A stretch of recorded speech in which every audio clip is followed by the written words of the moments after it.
नाभ्या आसीदन्तरिक्षघोषीष्णोर्द्योः समवर्तत पदभ्याम्बो मृदिशा श्रोत्रात्तदा लोकाम् अगलपयन् चतुरस्रमण्डलं कृत्वा तदुवर्णैवेद्यपात्रं निधाय गायत्रीमन्त्रेण पात्रान् प्रोक्षयेत धेनुमुदरां प्रदर्शयेत मृतन्द्वा सत्येन परिगिञ्जामि नैवेद्यं निवेदयामि।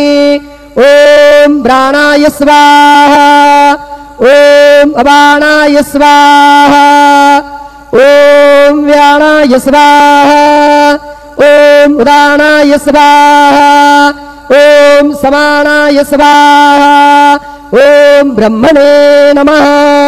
नैवेद्यमध्ये पानीयं समर्पयामि पुनर्नैवेद्यं निवेदयामि। ॐ प्राणाय स्वाहा ॐ अपानाय स्वाहा ॐ व्यानाय स्वाहा ॐ उदानाय स्वाहा ॐ समानाय स्वाहा ॐ ब्रह्मणे नमः।